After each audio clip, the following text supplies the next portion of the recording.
અને હવે આજની કથાનો ક્રમ આપને આગળ વધી રહ્યા છે। ગઈકાલે જે રીતે આપણે શહીદ વીર અમિતભાઈનું આપણે શ્રદ્ધાંજલિ આપી, આજે પણ કંઈક એવું વિશેષ કરવું છે।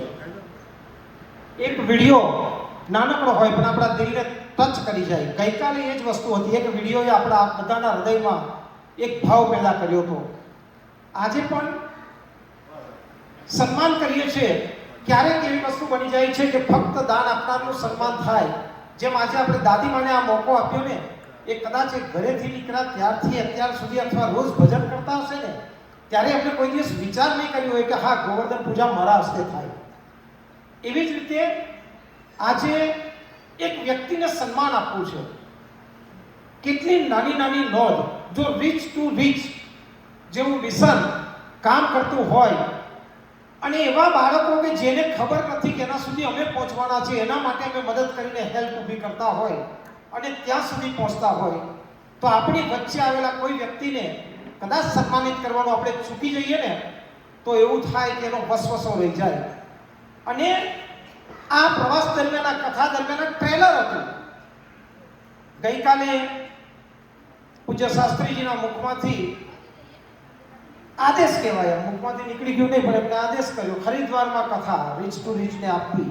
અમે માગી નથી, પણ એમના મોઢામાંથી શબ્દ નીકળ્યું છે ને, એટલે હરિદ્વારમાં કથા થશે, થશે અને થશે। બીજું, આ કાર્યક્રમમાં થોડી ખામી રહી જાય છે અમારી, હું માફી ચાહું છું જયદેવ પ્રસાદ શાસ્ત્રીજીની, કે થોડી ઘણી ખામીઓ રહેશે। અમે કોશિશ કરી છે તો પણ અમે 80% આપી શક્યા છે, હજુ 20% ભૂલો સુધારવાની છે। અને એની પાછળનું બી કારણ શું છે, એમાં તમને કહી દેતા મારે એમ અતિશયોક્તિ ન આવી જોઈએ। એનું કારણ એટલું જ છે, ઘણીવાર આપણે હોય કોઈ ભૂલ કરે તેમ કહીએ છીએ કે ભાઈ ભલે પરનો ના હોય પણ જાનમાં તો ગયો હોય ને કોકની। હવે અમારી એ જ હાલત છે। કથાનું આયોજન અમે કરી રહ્યા છે અને જીવનની પહેલી કથા હું અહીંયા સાંભળી રહ્યો છું। હવે કોક દાડો કોક કથા બેઠા હોય ને 5 દિવસ, તો આપણને ખબર પડે કે ગોવર્ધન પૂજામાં શું કરવાનું અને મટકી ફોડમાં શું કરવાનું। પણ જીવનમાં એક જ વખત મને શીખવા માટે જરૂર પડતી હોય છે। આ શીખવા માટે હું આવ્યો હતો, એટલી ગેરંટી આપું છું, ખરીદારની અંદર ભૂકા કાઢી નાખીશું। જે આયા ને એમ જ કહેશે કે આયોજન એટલે રીચ ટુ રીચનું, બાકી કંઈ નહીં। એવું જોરદાર કામ કરીશું ને એવું જ એક જોરદાર કામ એક વિડીયો દ્વારા કરવા જઈ રહ્યા છે।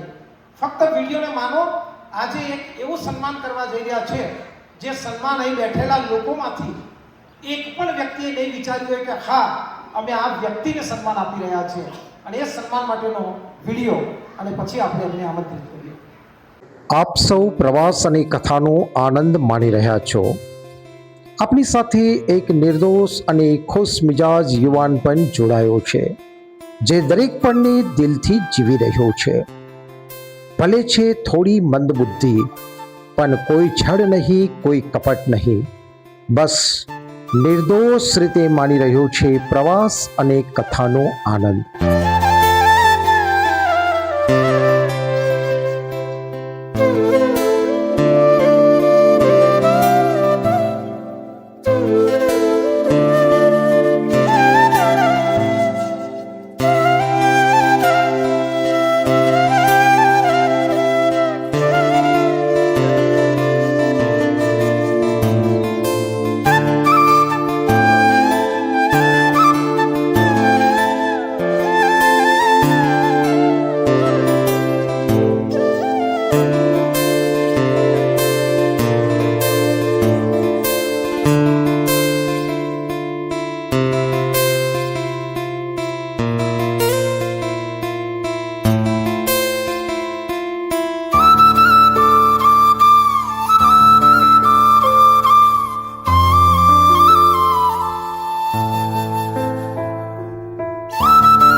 જીવનમાં સન્માન તો ઘણા લોકોના થાય છે, પણ આજે આપણે સન્માન કરીએ એક એવા ખાસ વ્યક્તિત્વનું જેને જોઈને તમારું દિલ પણ કહી ઉઠશે, વાહ રીચ ટુ રીચ વાહ.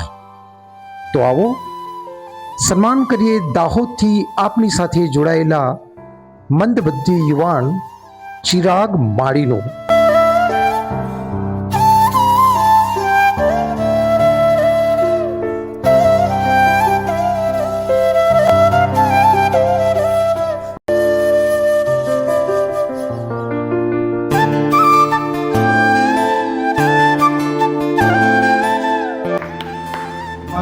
આપની જગ્યામાં બધા ઊભા થઈને આ દીકરો દાહોદથી અહીંયા પધાર્યો છે. મંજુલાબેન એમના બધા અહીંયા આવ્યા છે. વિનંતી કરીશ તેઓ સાથે આવે. માતા અને બાળક ચિરાગ બે જ લોકોનો પરિવાર. પિતાનું છત્ર છાયા નથી. બીજો દીકરો અવસાન પામ્યો છે. માતા જો કથામાં આવે અને દીકરાને ઘરે મૂકીને આવે તો શક્ય નથી.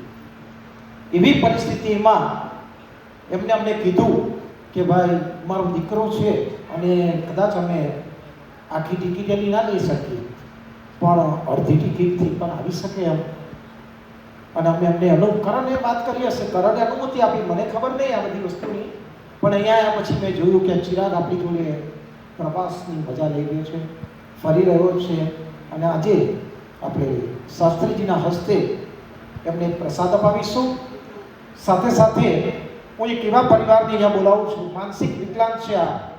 તો આપણી વચ્ચે અહીંયા હોલની અંદર એક એવું વ્યક્તિત્વ છે જે 1994થી માનસિક વિકલાંગ લોકોની સ્કૂલમાં સ્પેશિયલ શિક્ષક તરીકે કાર્ય કરે છે. જેની પાસે મંગલમૂર્તિ વિકલાંગ ટ્રસ્ટ જુનાગઢમાં ભલે નોકરી કરતા હશે પણ 105 બાળકો અહીંયા નિવાસી છે, જેમાં ભારતના ઘણા બધા રાજ્યમાંથી આવેલા લોકો છે અને લોકલના લોકો. અને એમને શિક્ષણ અને સ્પોર્ટ બંને વસ્તુ માટે તૈયાર કરવી. એટલે 1994થી આવા ચિરાગભાઈ જેવા માનસિક વિકલાંગ લોકોની જે દેખભાળ રાખીને સેવા કરી રહ્યા છે. તો હું એમને બોલાવું, એમના હસ્તે આપણે એમને બુકે આપીને સન્માન કરીશું અને પછી શાસ્ત્રીજીના હસ્તે એક નાનકડી આપણે ગિફ્ટ આપીશું.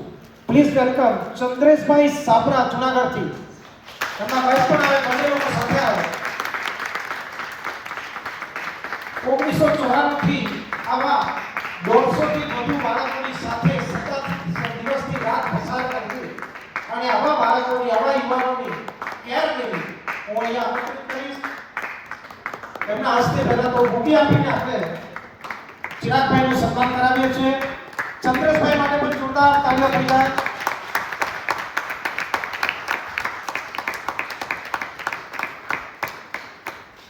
અને હવે હું વિનંતી કરીશ મંજુલાબેનને અને ચિરાગભાઈને શાસ્ત્રીજી પાસે જઈ અને ભગવાન કૃષ્ણની હાજરીમાં એક નાનકડી ગિફ્ટ લેવાની છે. કદાચ 1,51,000 રૂપિયાનું દાન આપનારા વ્યક્તિનું સન્માન આવે, સન્માન આપણે આજે ચિરાગભાઈને કરવાનું છે. અને આપણે એમને આપીએ એમને આપણને 2,000 રૂપિયા ટિકિટના આપ્યા હતા. જો ચિરાગભાઈ જેવું વ્યક્તિ પૈસા ખર્ચીને આપણી સાથે ફરે તો રીચ ટુ રીચ ને આ કથાને કલંક લાગે. એમના 7 દિવસ પૈસા આપણી પાસે રહ્યા છે. આપણે 100 રૂપિયા ઉમેરીને એમને 2100 રૂપિયા પરત કરી રહ્યા છે. એમને ટિકિટના પૈસા આપ્યા હતા, આપણી પાસે રહ્યા છે. હું વ્યાજ પણ આપણે 100 રૂપિયા આપી અને 2100 રૂપિયા આપણે એમને રિટર્ન કરી રહ્યા છે. જોરદાર તાળીઓ.